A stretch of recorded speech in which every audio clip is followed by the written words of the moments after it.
Yes, killed. June started with disappointment as the grandmother limped out of the car, her head still pinned to her head but the broken front brim standing up at a jaunty angle and the violet spray hanging off the side. They all sat down in the ditch except the children to recover from the shock. They were all shaking. Maybe a car will come along, said the children's mother hoarsely. I believe I have injured an organ, said the grandmother, pressing her side, but no one answered her. Bailey's teeth were clattering. He had on a yellow sports shirt with bright blue parrots designed in it, and his face was as yellow as the old shirt. The grandmother decided that she would not mention that the house was in Tennessee. The road was about 10 feet above, and they could see only the tops of the trees on the other side of it. Behind the ditch they were sitting in there were more woods, tall and dark and deep. In a few minutes they saw a car some distance away, on top of a hill, coming slowly as if the occupants were watching them. The grandmother stood up and waved both arms dramatically to attract their attention. The car continued to come on slowly, disappeared around the bend and appeared again, moving even slower on top of the hill they had gone over. It was a big black battered house-like automobile. There were 3 men in it. 그러나 아무도 죽진 않았어. 준수얼과 할머니가 차에서 절뚝거리면서 나오자 불만스럽게 말했다. 할머니의 모자는 여전히 그녀의 머리에 핀으로 고정되어 있었지만 부러진 모자 가장자리가 상큼한 각도를 세웠고 제비꽃 장식이 옆으로 흔들 매달려 있었다. 그들은 충격에서 벗어나 아이들을 제외하고는 모두 도랑에 앉았다. 그들은 모두 몸을 떨고 있었다. 아마 차가 오겠죠. 아이들이 엄마가 묵신 소리로 말했다. 난 내장을 다쳤나 봐. 하고 자신의 옆구리를 누르며 할머니가 말했지만 누구도 대답하지 않았다. 배우의 이빨이 부닥치는 소리를 냈다. 그는 밝은 파란색 앵무새가 디자인된 노란색 티셔츠를 입고 있었는데 그의 얼굴도 셔츠만큼이나 노랗게 되어 있었다. 할머니는 그 집이 테너시에 있다는 걸 말하지 않기로 했다. 도로가 10피트 위에 있어서 그들은 길 반대편에 있는 나무의 꼭대기만을 볼 수 있었다. 그들이 앉은 도랑 뒤편으로 크고 검고 깊은 숲이 있었다. 몇 분 지나자 그들은 언덕 위 조금 떨어진 거리에서 차 한 대가 조금 떨어진 거리에서 마치 운전자들이 그들을 발견한 듯 천천히 다가오는 것을 바라보았다. 할머니는 일어서서 그들의 시선을 끌기 위해 발을 세차게 흔들었다. 차는 계속 천천히 다가와서는 구비를 사라졌다가 다시 나타났다를 반복하다가 더 천천히 올라온 언덕길 위로 다가왔다. 그것은 영구차처럼 생긴 차로 거기엔 3명의 남자가 있었다. 인버스 장강무늬를 넣은 It came to a stop just over them and for some minutes the driver looked down with a steady expressionless gaze to where they were sitting and didn't he speak. Then he turned his head and muttered something to the other and they got out. One was a fat boy in black trousers and a red sweatshirt with a silver stallion embossed on the front of it. He moved around on the right side of them and stood staring, his mouth partly open in a kind of loose grin. The other had on khaki pants and a blue striped coat and the gray hat pulled down very low, hiding most of his face. He came round slowly on the left side. Neither spoke. The driver got out of the car and stood by the side of it, looking down at them. He was an older man than the other two. His hair was just beginning to gray and he wore silver-rimmed spectacles that gave him a scholarly look. He had a long creased face. And didn't he have on any shirt or undershirt?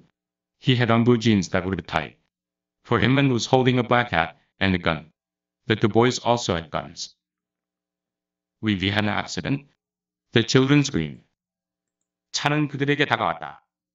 그리고 몇 분 동안이나 운전자는 알 수 없는 표정으로 그들이 있는 곳을 뚫어지게 쳐다보고는 아무 말도 하지 않았다. 그리고는 머리를 돌려 다른 두 사람에게 뭔가 중얼거리다가 그들은 차 밖으로 나왔다. 한 사람은 뚱뚱했는데 검은 바지의 앞부분에 은빛말이 그려진 빨간색 스웨터를 입고 있어. 그는 입을 느슨하게 벌리고는 선웃음 지으며 가죽의 오른편에 지켜보며 서 있었다. 다른 한 명은 카키색 바지를 입고 푸른색 줄무늬 코트를 걸치고 얼굴을 거의 가릴 만큼 회색 모자를 푹 눌러 쓰고 있었다. 그는 천천히 왼편으로 걸어왔는데 그 역시 말이 없었다. 운전자가 차에서 내려 그들 옆에 서서 내려다보고 있었다. 다른 둘보다 나이가 들었고 머리는 이게 변하기 시작하고 있었고 은퇴 안경을 쓰고 있어서 학자처럼 보였다. 그는 긴 주름진 얼굴을 하고 있었고 아무런 셔츠나 러닝을 입고 있지 않고 있었다. 그는 착 달라붙는 청바지를 입고 있었고 검은 모자와 총을 가지고 있었다. 다른 두 청년 역시 총을 들고 있었다. 사고를 당했어요. 아이들이 소리쳤다. 그 스펙트클 안경 쓴 편한 갈색에 또 쏟아져 나오다 떨어짐. The grandmother had the peculiar feeling that the bespectacled man was someone she knew. His face was as familiar to her as if she had known him all her life, but she could not recall who he was. He moved away from the car and began to come down the embankment, placing his feet carefully so that he wouldn't slip. He had on tan and white shoes and no socks, and his ankles were red and thin. Good afternoon, he said. I see you all had you a little. So, we turned over twice, said the grandmother. Once, he corrected. We seen it happen. Try their car and see will it run. He said quietly to the boy with the gray hair. 할머니는 안경 쓴 사내가 자신이 아는 누군가라는 특이한 기분이 들었다. 그의 얼굴은 매우 나지. 이것을 그녀가 일생 동안 알았던 것 같았지만 그가 누구인지 기억할 수 없었다. 그가 차로부터 떨어져서는 조심하면서 미끄러지지 않도록 하면서 제 방을 내려오기 시작했다. 그는 한갈색과 흰색의 신발을 신고 양말은 신고 있지 않았다. 그의 발목은 붉고 가늘었다. 안녕하십니까? 그가 말했다. 모두 같이 떨어졌군요. 우리 차가 2번이나 굴렀답니다. 할머니가 말했다. 한 번이겠죠. 그가 정정했다. 우리가 다 봤어요. 시동을 걸어봐 차가 움직이라. 그는 조용히 회색 모자에 사내에게 말했다. 프리금 공경 스크램블 재빨리 움직이다. 기어가다. What you got that gun for? John Wesley asked. Churchill got not do with. That gun? Lady, the man said to the children's mother. Would you mind calling them children to sit down by you? Children make me nervous. I won't. All you all to sit down right to the devil you lay at. What are you telling us what to do for? June Star asked. Behind them the line of wood gaped like a dark open mouth. Come here, said their mother. Look here now, Bailey began suddenly. We were in a predicament. We were in? The grandmother shrieked. She scrambled to her feet and stood staring. You really missed it, she said. I recognized you at once. Yes, the man said, smiling slightly as if he were pleased in spite of himself to be known, but it would have been better for all of you, lady, if you had recognized me. 왜 총을 가지고 있나요? 존 웨슬리 물었다. 총을 가지고 뭘 하시나요? 아줌마. 남자가 아이들의 엄마에게 말했다. 아이들에게 당신 옆에 앉아있으라고 말 좀 하시오. 아이들은 성가시거든. 당신들 모두 다 지금 있는 곳에 가만히 앉아있으라고? 왜 우리에게 이래라 저래라 하는 거죠? 지은 스토리 물었다. 그들 뒤에는 줄지어 선 나무들이 검은 입을 벌리고 있었다. 이리 와라. 그들의 엄마가 말했다. 여기 좀 보세요. 베오이가 벼랑간 말을 시작했다. 우리는 곤경에 처했습니다. 우리가 할머니가 소리를 질렀다. 그녀는 일어서서 그를 보았다. 당신이 부적응자듬을 시키로군. 그녀가 말했다. 금방 당신인 줄 알았어. 네 맞아요. 사모님. 남자는 자신이 누구인 줄 알아서 어쩔 수 없이 고맙다는 듯 약간 웃으면서 말했다. 그러나 나를 몰랐다면? 그것이 당신들 모두를 위해 더 좋았을 텐데. 사모님. 하루 옹성부리며 모이라.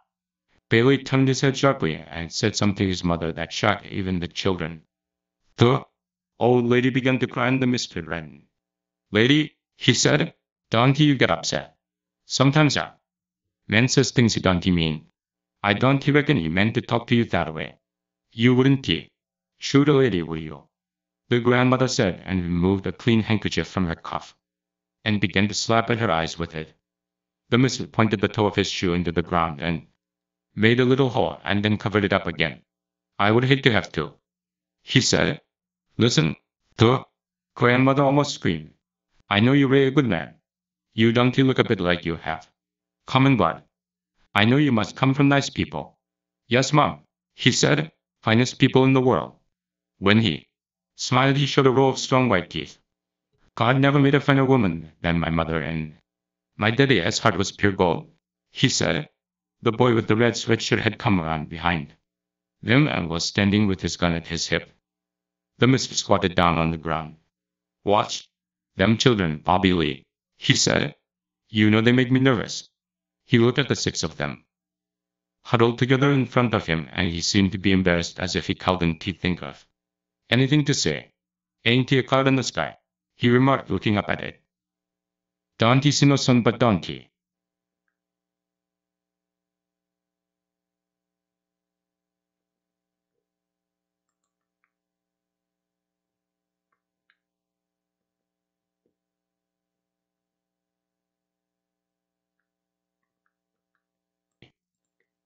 시누카입니다. 배우는 얼굴을 재빨리 돌려 그의 어머니에게 뭔가를 말했고 있는 아이들도 놀라게 하였다. 할머니가 울기 시작하자 부적응자는 얼굴을 붉혔다. 부인, 그가 말했다. 너무 걱정 마세요. 가끔 남자들이 마음에 없는 얘기도 하는 법이거든요. 당신에게 그렇게 말한 것이 진심이라고 생각하지는 알아요. 당신은 숙녀를 쏘지는 않지요. 할머니는 그렇게 말하면서 소매에서 깨끗한 손수건을 꺼내어 눈에 가져다 댔다. 드미스는 신발 앞으로 땅을 파구멍을 만들고는 다시 메꾸었다. 나는 뭘 꼭 해야만 하는 게 싫습니다. 그가 말했다. 들어봐요. 할머니가 거의 소리를 쳤다. 나는 당신이 좋은 사람이란 걸 알아요. 보통 가문이 사람 같이 보이지 않아요. 당신은 분명 훌륭한 가문 출신일 거예요. 맞아요. 부인. 그가 대답했다. 가장 훌륭한 가문 사람들이죠.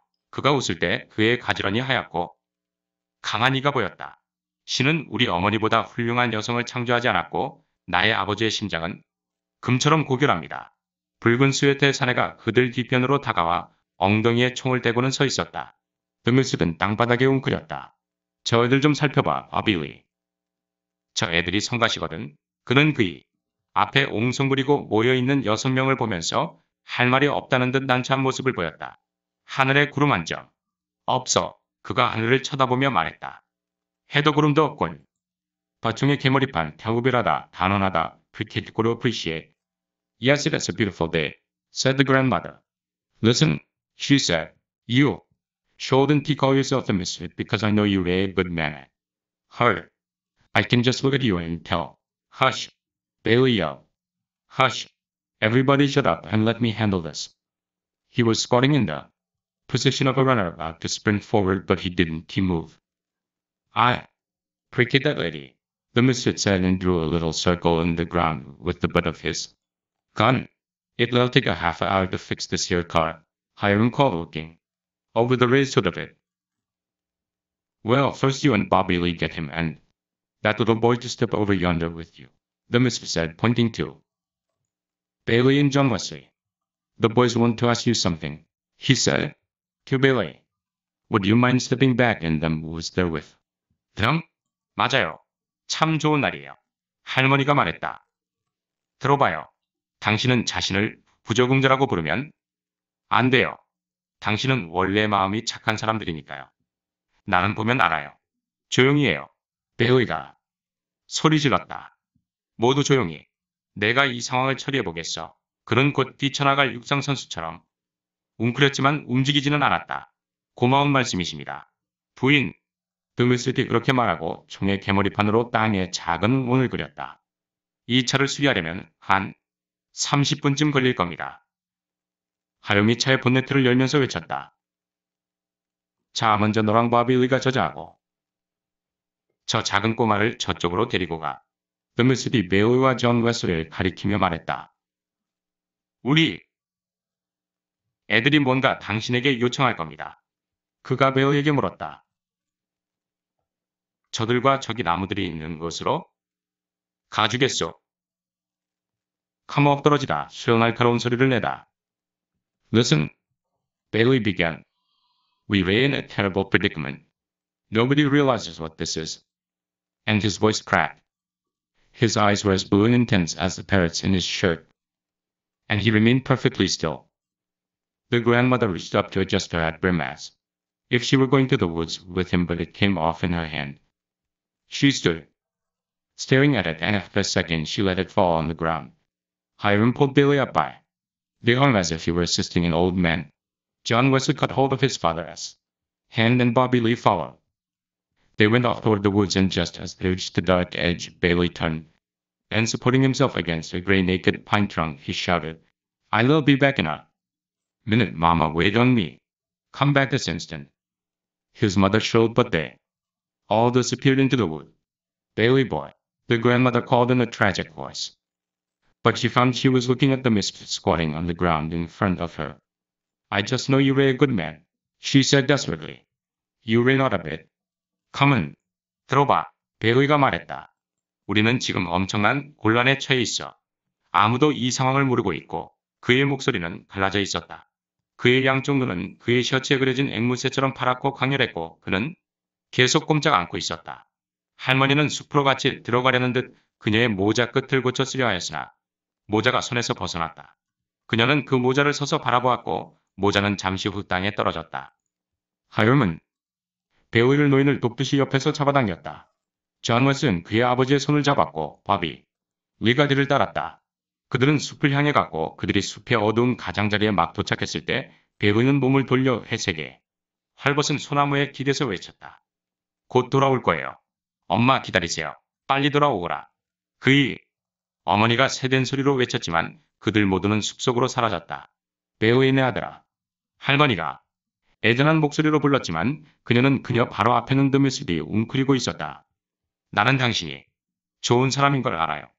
그녀는 절망적으로 말했다. 당신은 평범한 인간이 아닙니다. 컬계자 익살군 한두불이다. 맥두견이다. 트래클군 남부방언. 포도부숙이다. 설명하다. Gnome ain't a good man. The misfit said after a second as if he had considered her statement. Carefully. But I ain't the worst in the world neither. My daddy said I was a different breed of dog from my brothers and sisters. You know daddy said it as some that can live their whole life out without asking about it and it as others has to know why it is and this boy is one of the ladders. He is going to be into everything.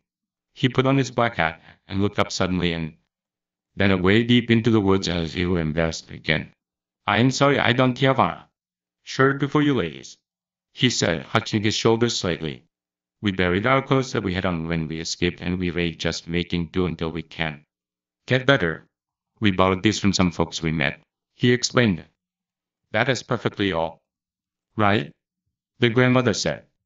Maybe Billy has an extra shirt in his suitcase. I'll look and see. Directly, the mistress said. Where are they taking him? The children's mother screamed. Daddy was himself a card, the mistress said. You couldn't put anything over on him. He never got in trouble with the authorities though. Just had the knack of handling them. 아니요. 나는 그렇게 좋은 사람은 아닙니다. 드미스가 그녀의 말을 신중히 생각하는 듯 잠시 뜸을 들이고 대답했다. 그러나 그렇게 최악도 아닙니다.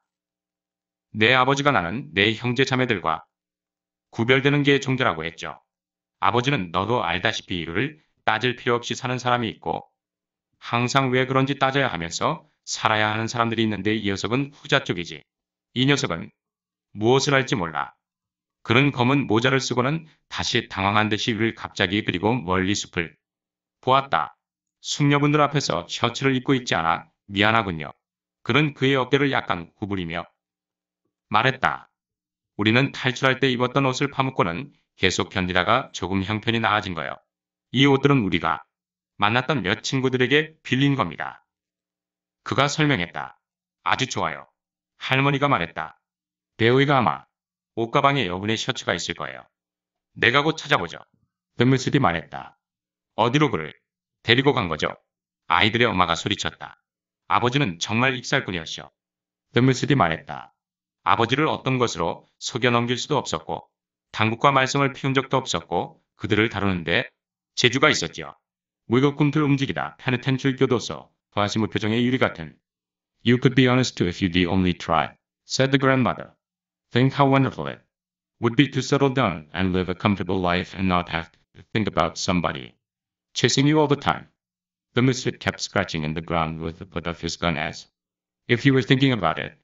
Yes, somebody is always after you, he murmured. The grandmother noticed how thin his shoulder blades were just behind his head because she was standing up looking down on him. Do you ever pray? She asked. He shook his head. Oh, she saw as a blade wiggled between his shoulder blades. No, he said. There was a pistol shot from the woods followed closely by another. Then silence. The old lady's head jerked around. She could hear the wind move through the treetops like a long satisfied inch of breath. Bailey boy, she called. I was a gospel singer for a while, the mistress said. I've been most everything. Been in the armed service, both land and sea. At home and abroad, been quick married, been an undertaker, been with the railroads. Plowed Mother Earth in a tornado, seen a man bend a leg on it. And he looked up at the children as mother and the little girl who were sitting close together, their faces white and their eyes glassy. I even seen a woman fly. He said, pray, pray, the grandmother began, pray, pray. I never was a bad boy that I remember. The mistress said in an almost dreamy voice. But somewhere along the line I had done something wrong and got sent to the penitentiary. I was buried alive. And he looked up and held her attention to him by a steady stare. 당신이 하려고만 했어도 정직한 사람이 됐을 거예요. 할머니가 말했다. 정착해서 편한 삶을 살아가고 항상 당신을 쫓는 사람도 생각할 필요도 없는 것을 생각해 보세요.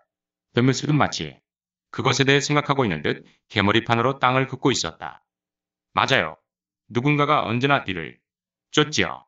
그는 중얼거렸다.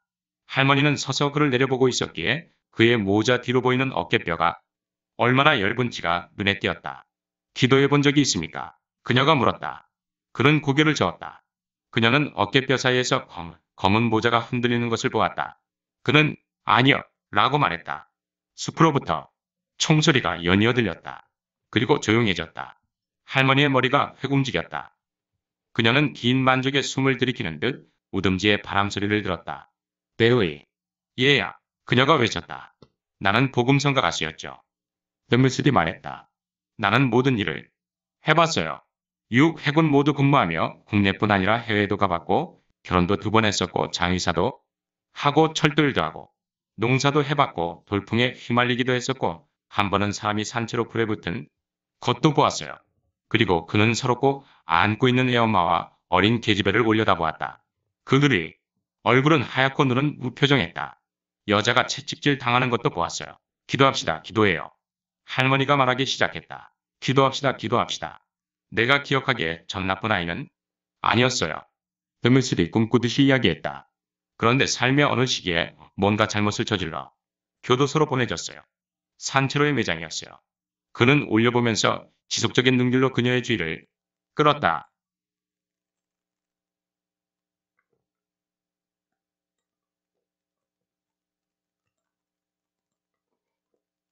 Head Dr. 정신과 의사, 뒷고로 attorney degree for Tainoama.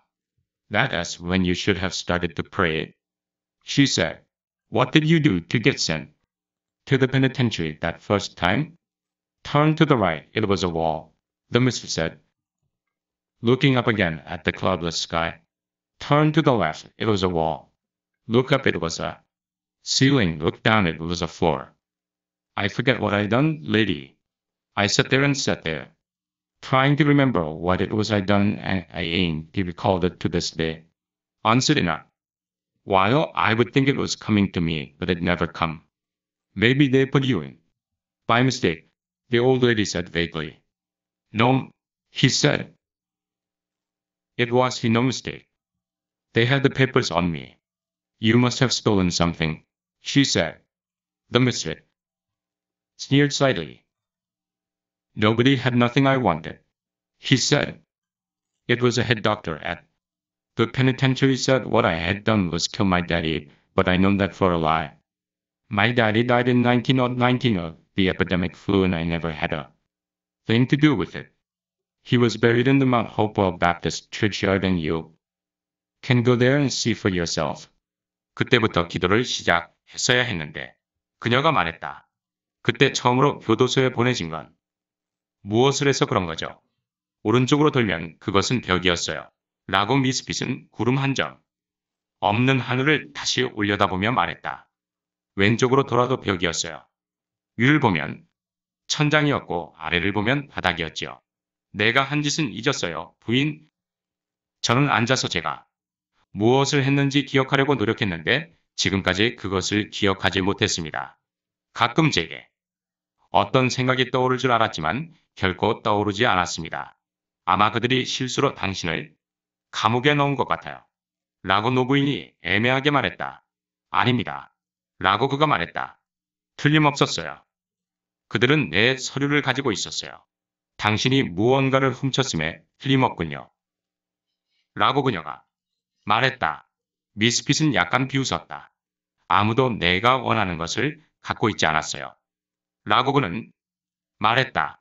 그는 교도소 정신과 의사가 내가 아버지를 살해했다고 했지만 그는 거짓말을 한 거예요라고 말했다. 우리 아버지는 1919년 유행성 독감으로 돌아가셨지만 난 그것과 전혀 관계가 없었어요.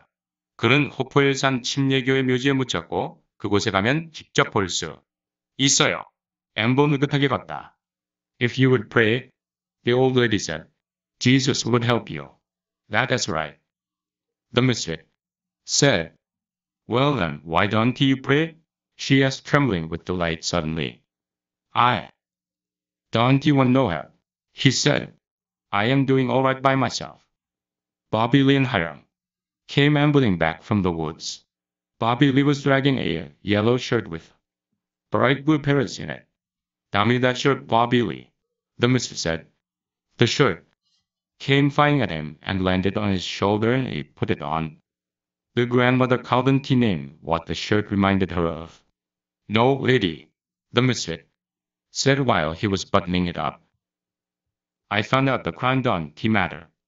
You can do one thing or you can do another. Kill a man, take a tire off his car because sooner or later you were going to forget what it was you done and just be punished for it. The children's mother had begun to make heaving noises as if she couldn't get her breath. Lady, he asked, would you and that little girl like to step off yonder with Bobby Lee and Hiram and join your husband? 만약 기도한다면 주께서 당신을 도와줄 겁니다. 그녀가 말했다. 맞습니다. 드물슬이 말했다. 그럼 왜 기도를 안 하는 거죠? 그녀가 갑자기 기쁨에 떨며 물었다. 저는 도움을 바라지 않아요. 저는 혼자 잘하고 있거든요. 그가 대답했다. 바비 리와 하염이 숲으로부터 느리게 걸어 나왔다. 바비 리연폴은 앵무새가 그려진 노란 셔츠를 질질 끌고 있었다. 그 셔츠를 던져 바비 리. 드물슬이 말했다. 셔츠가 날아올라 그의 어깨에 달라붙자 그는 셔츠를 입었다. 할머니는 그 셔츠의 의미를 기억에 떠올릴 수 없었다. 아닙니다. 부인, 드물슬이 버튼을 채우면서 말했다. 저는 범죄를 저지르는 게 아무것도 아니란 걸 알았어요. 당신이 이거든 저거든 무엇이든 할 수 있어요. 사람을 죽일 수도 차에서 타이어를 빼어갈 수도 있지요. 왜냐하면 당신은 곧 당신이 무엇을 했는지 있게 되고 단지 벌을 받을 뿐인 거예요. 아이들의 엄마가 숨쉬기 힘든 것처럼 들썩이는 소리를 냈다. 부인, 그가 요청했다. 당신과 딸이 바빌리와 하윤과 함께 저기 숲으로 가서 당신 남편을 만나겠습니까? Caught her by the arm, SVO 플러스 전치사, 신체 일부를 나타내는 단어 앞에드. Yes, thank you, the mother said faintly. Her left arm dangled helplessly and she was holding the baby who had gone to sleep in the other. Help that lady up, Hiram. The misfit said as she struggled to climb out of the ditch. And Bobby Lee, you hold on to that little girl's hand. I don't want to hold hands with him. June Star said. He reminds me of a pig. The fat boy blushed and laughed and caught her by the arm and pulled her off into the woods after Hiram and her mother. Alone with the misfit, the grandmother found that she had lost her voice. There was not a cloud in the sky nor any sun. There was nothing around her but woods. She wanted to tell him that he must pray. She opened and closed her mouth several times before anything came out. Finally, she found herself saying, Jesus. Jesus. Meaning, Jesus will help you, but the way she was saying it, it sounded as if she might be cursing. 알겠습니다. 감사합니다. 엄마가 흐릿하게 대답했다. 그녀의 왼팔이 힘없이 매달려 있고 다른 한 팔로는 잠든 아기를 안고 있었다. 할은 부인을 도와드려. 드물쓰디 그녀가 도랑에서 빠져나오려고 애쓰자 이렇게 말했다. 그리고 바비 의너는 꼬마 아가씨 손을 잡아주고 나는 저 사람 손을 잡기 싫어요. 주인스가 말했다. 돼지같이 보여. 살진 사내가 얼굴을 붉히며 웃고는 팔로 그녀를 붙잡아 하윤과 그녀의 엄마의 뒤를 쫓아 숲으로 끌고 갔다. 드뮤스과 둘만 남게 되자 할머니는 자신이 목소리를 잃었음을 깨달았다. 하늘에는 해도 구름도 없었고 그녀 주변에는 나무들만 있을 뿐이었다. 그녀는 그가 기도해야만 한다고 말해주고 싶었다. 그녀는 입을 몇 번이고 열고 닫고 했지만 아무 말도 할 수 없었다.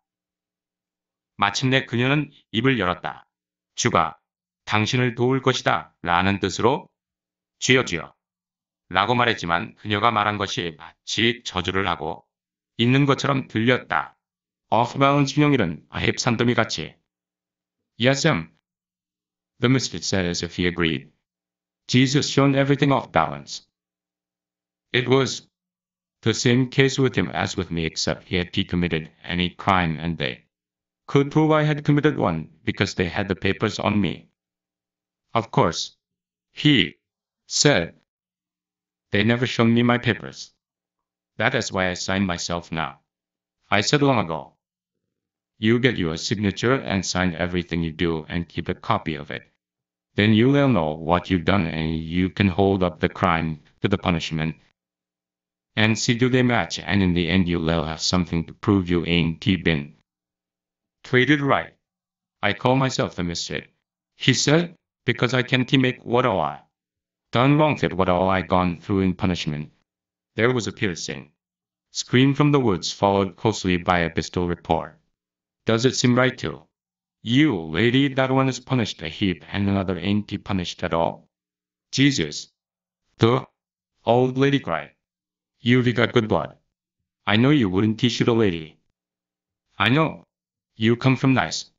Pray. Jesus, you ought not to shoot a lady. I will give you all the money I've got. 맞습니다. 부인, 드뮤슬이 동의하듯 말했다.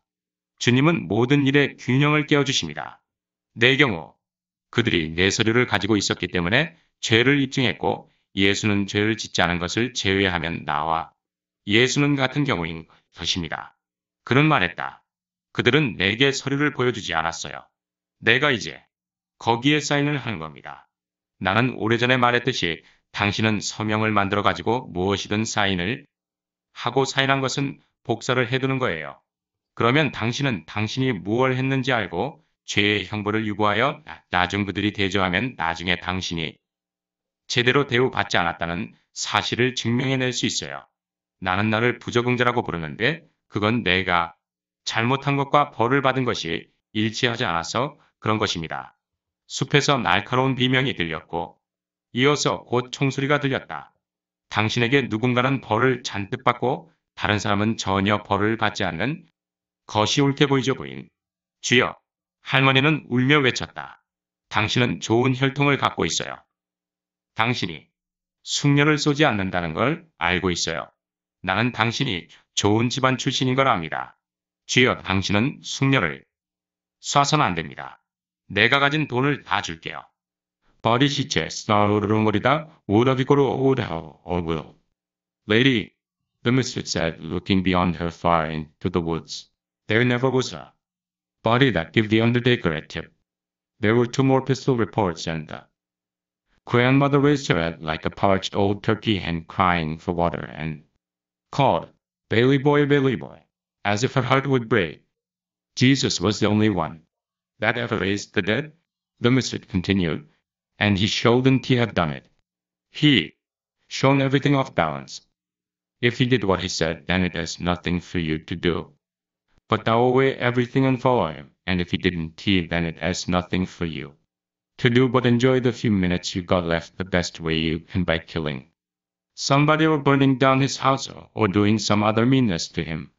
No pleasure but meanness, he said, and his voice had become almost a snarl.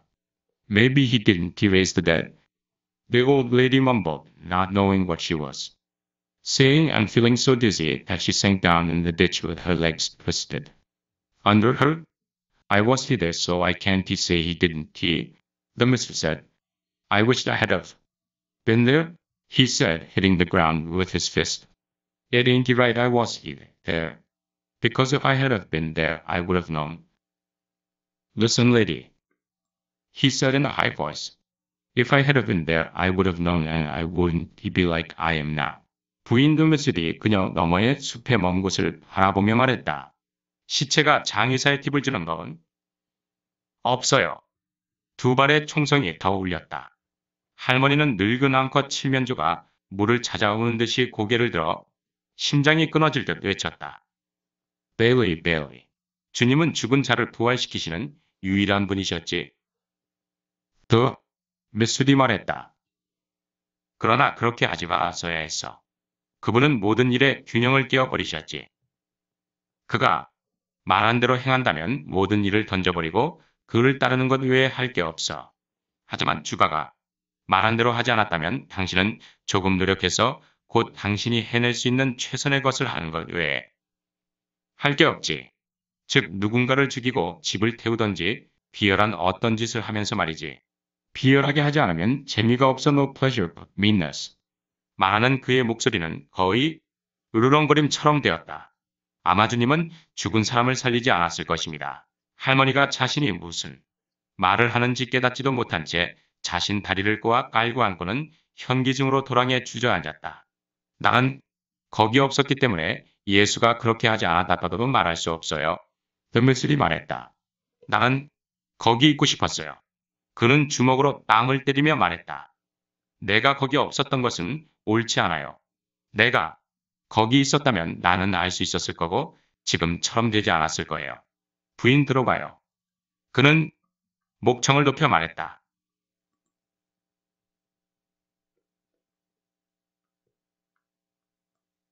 Talk us, Dakin. His voice seemed about to crack, and the grandmother's head cleared for an instant. She saw the man's face twisted close to her own as if he were going to cry, and she murmured, Why, you're one of my babies. You're one of my own children. She reached out and touched him on the shoulder. The misfit sprang back as if a snake had bitten him and shot her 3 times through the chest. Then he put his gun down on the ground and took off his glasses and began to clean them. Hiram and Bobby Lee returned from the woods and stood over the ditch, looking down at the grandmother who half sat and half lay in a puddle of blood with her legs crossed under her like a child's and her face smiling up at the cloudless sky. Without his glasses, the misfit's eyes were red-rimmed and pale and defenseless. Looking, Take her off and thou her where you shown the others, he said, picking up the cut that was rubbing itself against his leg. She was a talker, wasn't she, Bobby? Lee said, sliding down the ditch with a yodel. 그의 목소리는 갈라진 듯 들렸고 할머니는 잠시 머리가 깨끗해진 듯 같아. 그녀는 그가 얼굴을 그녀 가까이 갖다 대고 마치 우는 것처럼 이그러진 듯 보였다. 그리고 그녀는 중얼거렸다. 아, 당신은 내 아이들 중 하나입니다. 당신은 내 아이들 중 하나입니다. 그녀는 손을 뻗쳐 그의 어깨를 만졌다. The misfit은 뱀에 물린 것처럼 뒤로 몸을 솟구쳐 그녀의 가슴에 총을 2발을 쏘았다. 그리고 그는 총을 땅에 내려놓고 안경을 벗어 닦기 시작했다. 하이럼과 버비 리가 숲으로 돌아와 피 웅덩이의 아이들처럼 다리를 끌고 앉아 반은 누워서 구름 한 점 없는 하늘을 향해 웃고 있는 할머니를 내려다보았다. 안경을 벗은 The Misfit의 눈동자는 충혈된 테두리가 있었고 창백하고 무방비 상태인 것처럼 보였다. 그녀를 끌고 가서 나머지 가족이 있는 곳에 버리고 와. 그는 그의 다리에 비벼대는 고양이를 나누며 말했다. 정말 말이 많은 여자여서 그렇지 않아? 버비 리가 유지를 부르며 도랑으로 미끄러져 내렸다며 말했다. The misfit recognizes that when facing death, the grandmother has the capacity to be a good woman. In her final moments, she foregoes the moral high ground she'd staunchly held and instead embraces her and the misfit's common humanity. The misfit observes this shift and seems to realize what it means if the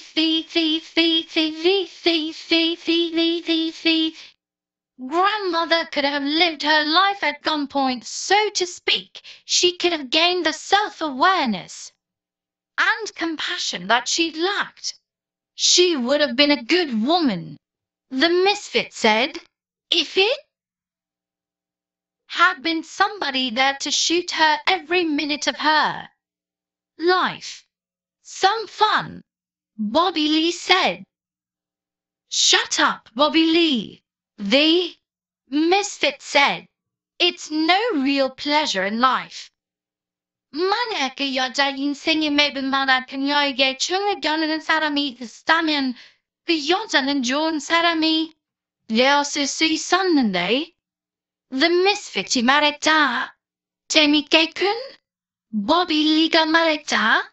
입 다물어 버비 리. The misfit이 말했다. 삶에서 재미있는 일이란 없어. Moral code. In. A good man is hard to find. The grandmother and misfit live by moral codes that affect their decisions, actions, and perception. A moral code is a set of beliefs and behaviors that people abide by to live what they consider to be a reasonable, fulfilling lives. The term moral doesn't necessarily mean good.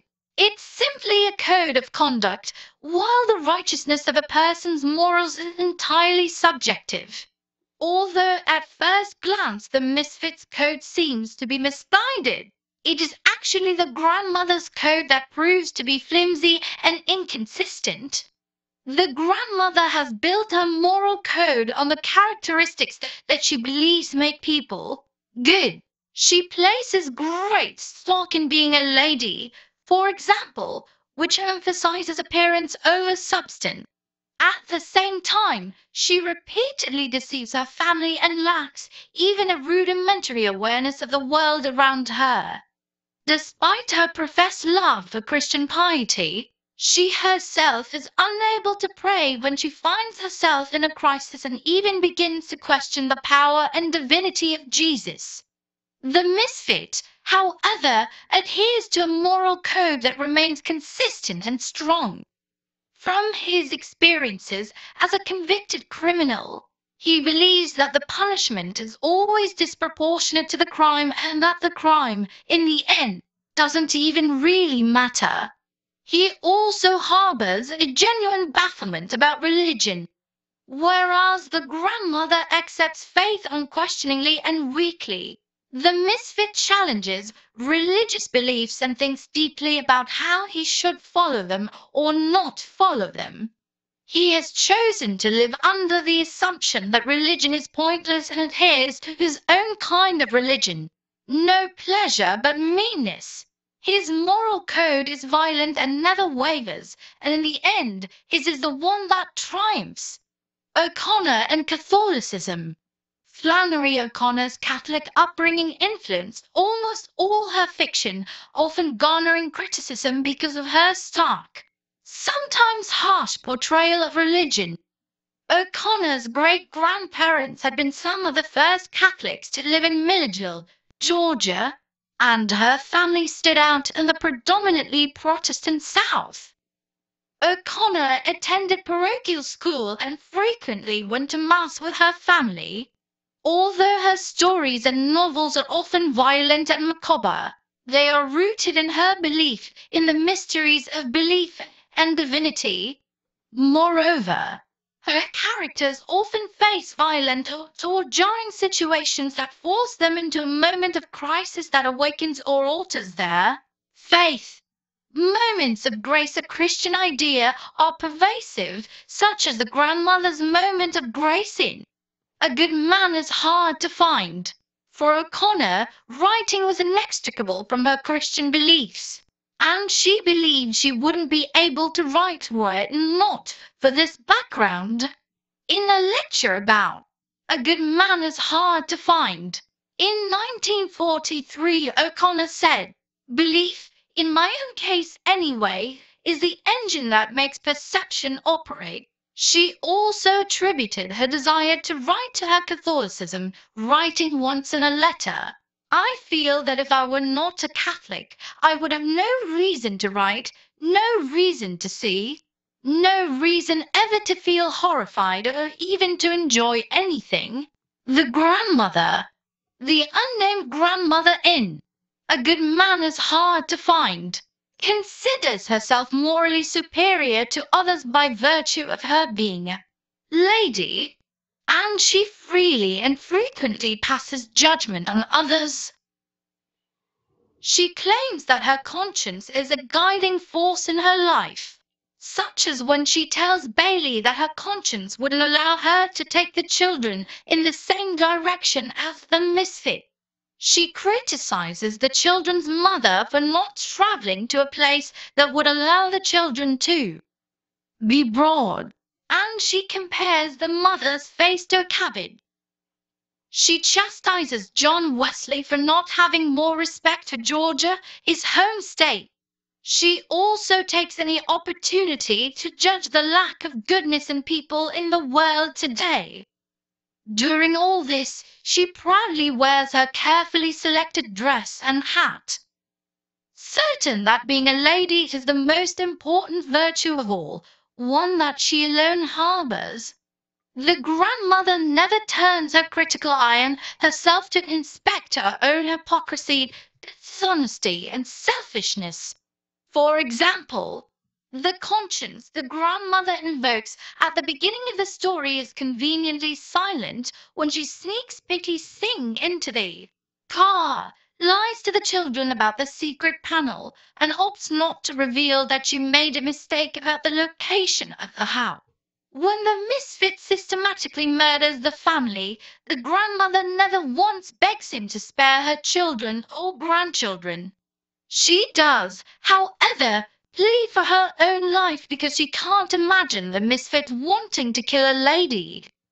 She seems certain that he'll recognize and respect her moral code, as though it will mean something to him despite his criminal ways.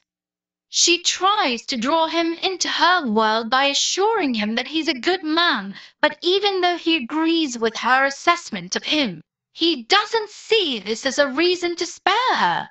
Only when the grandmother is facing death, in her final moments alone with the misfit, does she understand where she has gone wrong in her life. Instead of being superior, she realizes she's flawed like everyone else. When she tells the misfit that he is one of her own children, she is showing that she has found the ability to see others with compassion and understanding. This is a moment of realization, one that is immediately followed by her death.